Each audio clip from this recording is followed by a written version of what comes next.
What'd you expect? References that fit the time period? The first X-Men movie came out in 2000. The show takes place in 1997. Good job, Disney, you nailed it again. Just when I was starting to like this show, my God, they almost took away every shred of good faith, every bit of hope that I had that maybe Disney was not just a bunch of jabronis. This is what happens when you don't let real, how can I say this so that YouTube doesn't bleep me? Badasses into your writing room. I mean, I could be down there in 15 minutes. Burbank is right up the road. I could be crushing skulls right now. Like, what are you morons doing with this show? You got the benefit of all the advancements of technology in the last 25 years.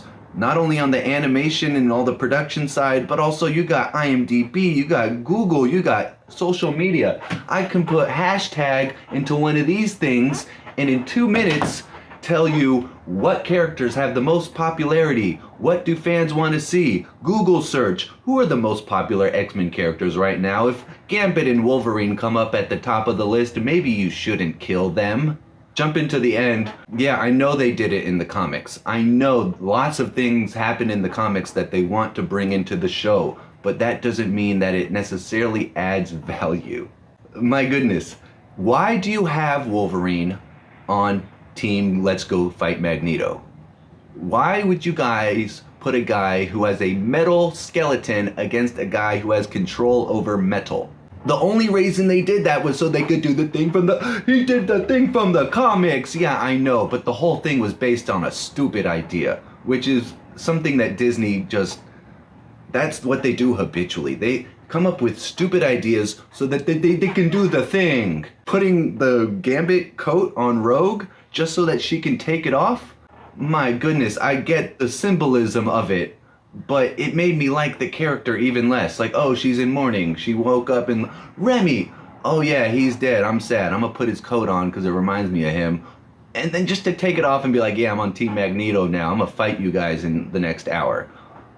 I don't want to dislike Rogue. I want to like all the characters that are on the show, even the villains. Like, when you boo against the villain, it's because you like them enough to boo. I just don't like Rogue anymore now. I mean, I do like her, let's be honest. Like, there's years of my fandom that are not going to be disrupted by this show. But on the show, like, I'm having a hard time with Rogue. And this episode did not help. The few positive things that I could say is you got Sinister finally in the mix. Like I said right from the beginning, give me more Sinister. I want to see more Sinister. And he's doing his slithery like Batman thing. He's got a big showdown with Jean Grey. For whatever reason, we no longer see him after she throws the bowling balls at him. And it's Cable who eventually blasts Jean Grey in the face. Oh, that's another popular X-Men we don't want to see go away. And it's vague about whether or not she dies. It's very heavily implied that she's blown away. And then we go to another scene. We don't even get to process what happened. She's just like, I love you, Scott. Bye.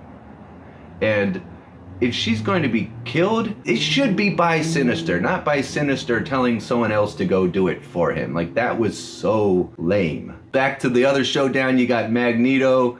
Oh, and even Bastion. They didn't even really close the loop on the Bastion deal. They said Team Gold needs more time, and then they left us hanging on that. I just feel like this episode was not very well written. You got a lot of meaty stuff to work with, and somehow they're failing to stick the landing on this one. Man, I cannot say it enough. I want to like this show. I love the X-Men 90s show growing up, and I can't imagine that you would make a product that's worse when you're literally standing on the shoulders and have the benefit of hindsight. Like I said, this thing could tell you in 5 minutes how to make a good X-Men show.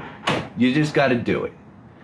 And Disney's chosen to do whatever they're gonna do, and there's nothing we can do to stop them. All you can do is sit back and hope that they're not gonna fight a billion more Sentinels, because, bro, that's the warm-up.